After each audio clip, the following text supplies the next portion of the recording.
A Vida Além da Sepultura, capítulo 111. Então vamos à pergunta ao espiritual, Atanagildo. Poderíamos conhecer detalhes desse padrão espiritual exigido pela metrópole do Grande Coração aos encarnados brasileiros? Essa metrópole, o Grande Coração, que é uma cidade no plano espiritual, que está ligada aqui ao planeta Terra, principalmente aqui no Brasil, né? É onde está, nesse momento que ele está psicografando o livro, escrevendo o livro, através do médium Ercílio Mais, ele está nessa cidade. Claro que ele se ligou aqui na Terra por um mecanismo espiritual, né, ao médium para fazer isso naquele momento. Então responde Atanagildo. Os candidatos à vida em nossa metrópole são os que comprovam, quando encarnados, a posse das virtudes que marcam o padrão de nossa vida astral, tais como grande devotamento ao estudo da espiritualidade, desapego às formas ilusórias da matéria e libertação completa dos exclusivismos religiosos e doutrinários, que mais dificulta o livre ingresso na metrópole do Grande Coração. Vou repor isso aqui. O que mais dificulta o livre ingresso na metrópole do Grande Coração é o espírito de seita, de visionária, que ainda é motivo de grande desentendimento e separação entre os homens. Eu errei aqui porque era um ponto, eu estava lendo como vivo. Mas vamos lá. Eu vou dar uma palavrinha aqui sobre esse assunto aqui. O espiritismo, ou a ciência espiritualista, é uma ciência, não é uma religião. Infelizmente, um tempo depois que Kardec, mas aqui no Brasil, né? Porque na França o espiritismo lá acabou. Porque aquele povo, da época que surgiu o espiritismo lá, ele está todo no Brasil, é o povo mais evoluído do planeta. Já reencarnaram, a maioria está aqui no Brasil, reencarnado. Então aquele povo que está lá na França agora não tem nada a ver com o espiritismo da época que Kardec codificou os livros, a doutrina espírita. E aqui quando ele fala sobre esse problema da separativismo por religião, isso não tem nada a ver com o espiritismo exclusivamente com outras religiões, porque o espiritismo não é uma religião.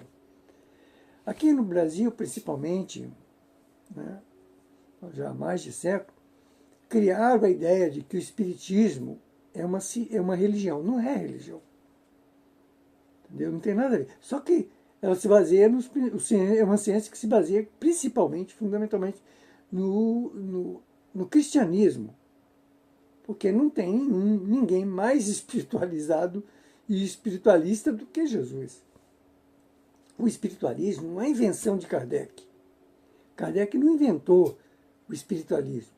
Nós somos espíritos, desde eternamente somos espíritos.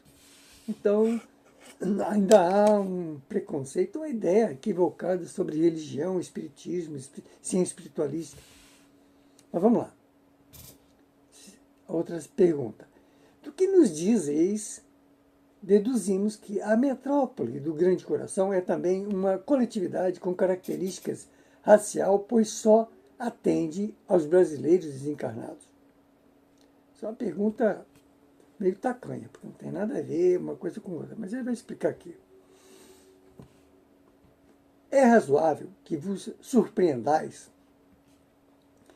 com esse aparente nacionalismo de nossa comunidade astral, porquanto até os brasileiros que desencarnam em outros países também são encaminhados para as colônias astrais que circundam o Brasil. Pense bem, olha só, os espíritos falam a partir de um determinado nível pelo pensamento. Eles se comunicam verbalmente com a língua portuguesa, eles falam pelo pensamento. O pensamento não tem idioma. O pensamento não tem língua. Mas vamos lá. Mas isso acontece não por questão de nacionalismo, porém obedecendo a planos organizados muito antes de suas encarnações no vosso país, e porque se trata de espíritos já afiliados à nossa metrópole, cuja proteção e educação na crosta ficaram a cargo de nossos departamentos astrais.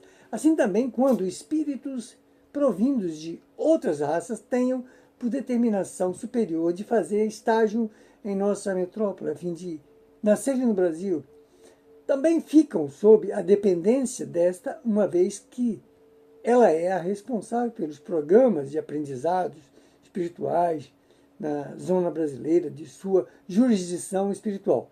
Quer esses espíritos encarnem no Brasil ou em qualquer outro país onde tenham ido residir ou visitar, são encaminhados para a nossa comunidade, desde que apresentem condições vibratórias favoráveis ao ambiente a que são filiados. A gente precisa entender que há uma complexidade muito grande com relação na evolução espiritual da gente, que, por exemplo, um espírito que não tem, que é meio apagadinho ainda, mais ou menos assim como eu, às vezes precisa se comunicar verbalmente no mundo espiritual, porque ainda não desenvolveu a sensibilidade pura do pensamento, porque o pensamento ainda está pesado, ainda está obliterado pela evolução. Então, por que a turma que nasce no Brasil vai para um lugar determinado? Porque fica mais fácil a comunicação. Não tem nada a ver essa questão, não existe raça de espíritos. Espírito é só espírito. Agora, as circunstâncias de evolução provoca, né, ou evoca que a gente nasça em determinadas situações pelo simples motivo de evoluir, não pelo motivo de que isso não existe. Isso é uma circunstância das necessidades da evolução do espírito.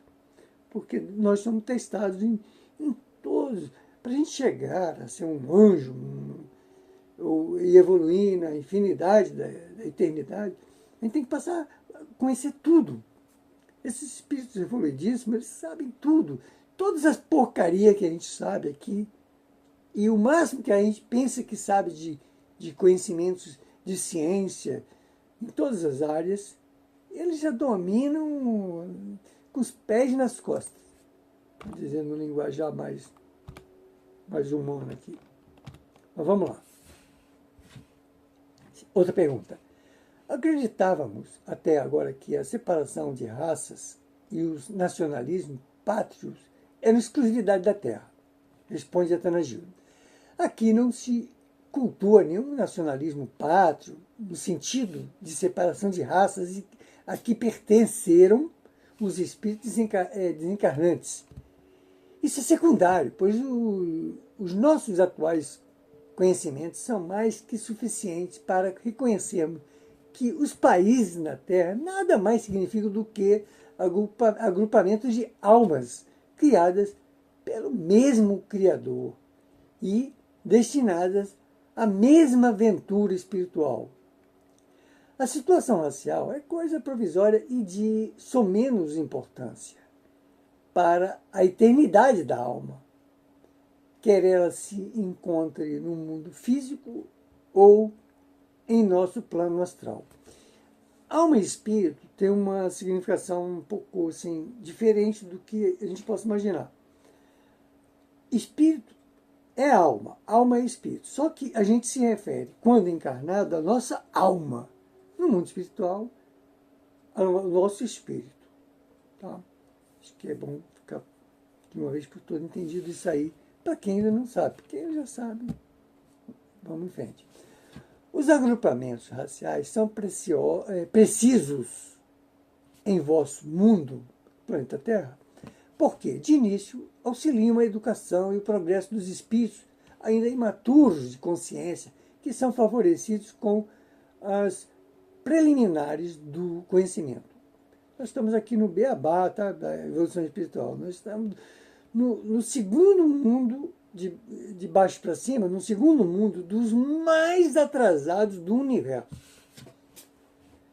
Vamos lá. Graças à formação de grupos simpáticos e à facilidade de relações, pelo conhecimento ou pelo intercâmbio natural entre os mesmos costumes e tradições pátrios.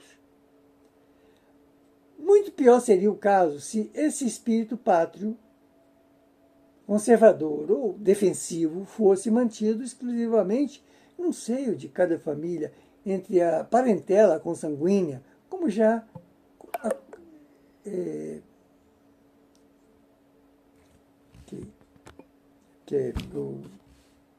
meu telefone acusou bateria baixa. Eu vou já terminar esse capítulo aqui. Vou botar o carregador aqui, senão vou ter que regravar tudo. E aí começa a ficar... Desculpe aí, tá? Mas eu vou ligar ele aqui para carregar e vou continuar.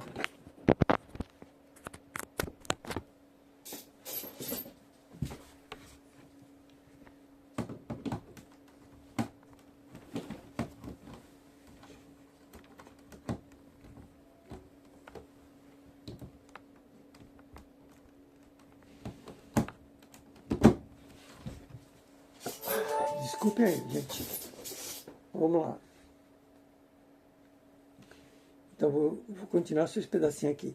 Os agrupamentos raciais são precisos em vosso mundo porque, de início, auxiliam a educação e o progresso dos espíritos ainda imaturos de consciência, que são favorecidos com as preliminares do conhecimento, graças à formação de grupos simpáticos e à... Desculpe, ainda ficou torto aqui. E a facilidade de relações, pelo intercâmbio natural entre os mesmos costumes e tradições pátrios. Muito pior seria o caso se esse espírito pátrio, conservador ou defensivo fosse mantido exclusivamente no seio de cada família, entre a parentela consanguínea, como já aconteceu no passado, quando os mais sangrentos conflitos se geraram entre as tribos originárias da mesma região pátria. Vocês vejam lá o que está acontecendo na Ásia, lá no Oriente Médio. Né? Judeus, árabes se matando lá. E o que Deus faz? Com certeza, para apaziguar os ânimos. Os judeus de hoje nascem na família árabe amanhã. A família árabe de hoje nasce na família judia amanhã. Não existe esse negócio de judeu e árabe no mundo espiritual. Lá é todo mundo espírito. Só que, como são pessoas ainda, espíritos atrasados, guardam rancor, ódio, tem esse negócio de nacionalismo, acham que o Deus deles é melhor do que o Deus do outro. Só existe um Deus para o universo infinito. É o Criador de tudo. Mas a humanidade cria essas posições de domínio sobre massa, né? E usam religião e a mensagem do divino como... Se vocês procurarem profundamente estudarem os luminares da religião, nenhum deles,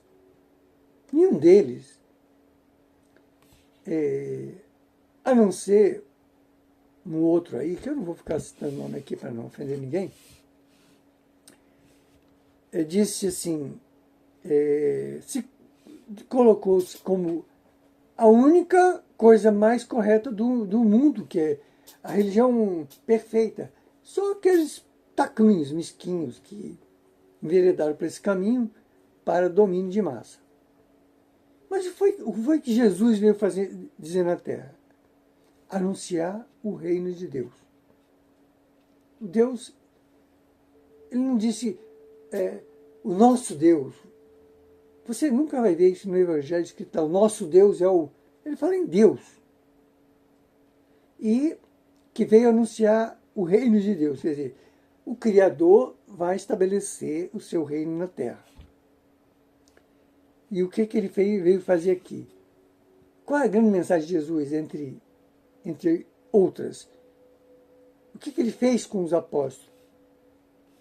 ele veio anunciar o reino de Deus e convidou a todos para participar desse reino.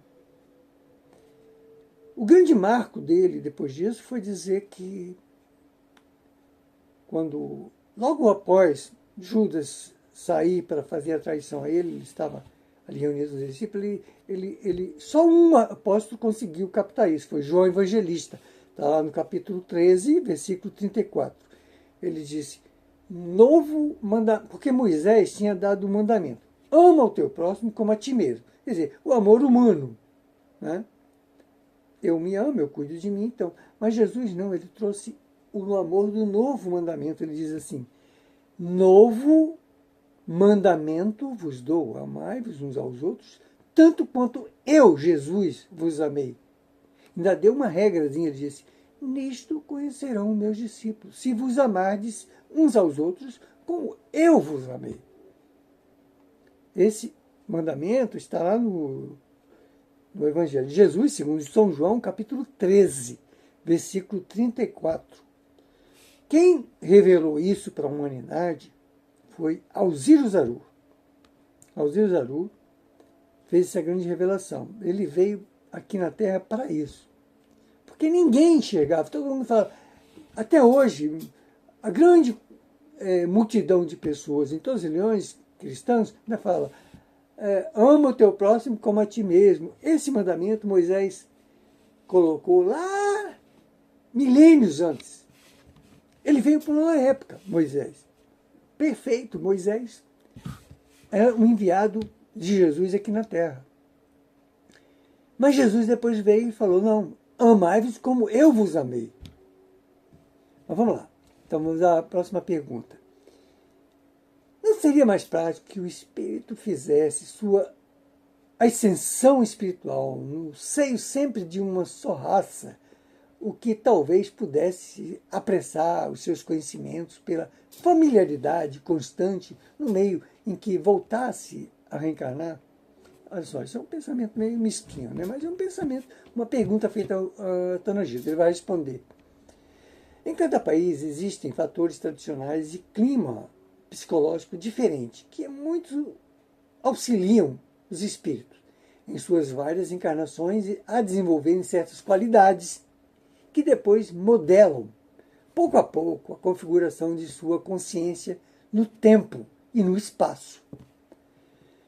Como singelo exemplo, lembro-vos de que, enquanto o clima festivo e iluminado da Itália favorece a inclinação das criaturas para o canto ou a música, em alguns outros países europeus, cuja atmosfera é melancólica e a sua natureza se mostra severa, se desenvolve melhor o espírito científico da pesquisa e da organização, como acontece com os países nórdicos, e em contraponto ao que acontecia na Itália, principalmente no período de maior desenvolvimento dessas coisas, como da ciência, como da música e da arte cênica.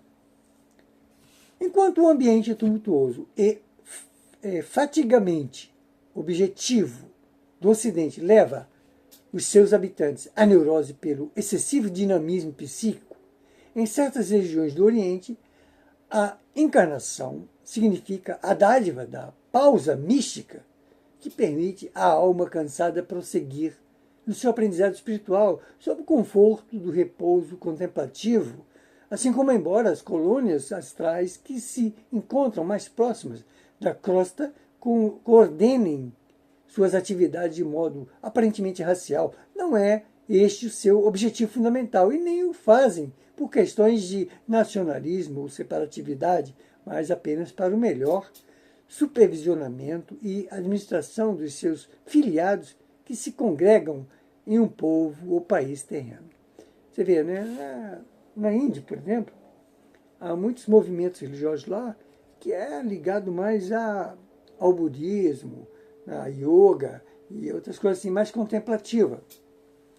E tudo isso é necessário. A gente reencarna aqui, reencarna lá, à medida que nós precisamos. Quando voltamos ao mundo espiritual, os nossos mentores, os nossos guias espirituais, os espíritos mais evoluídos que estão nessa atividade lá, eles faz um estudo da gente, do nosso progresso espiritual, desde que nós existimos como espírito, né?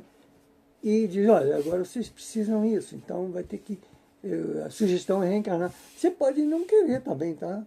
Pode ficar lá em cima, esperando o tempo passar, mas só vai atrasar a sua evolução.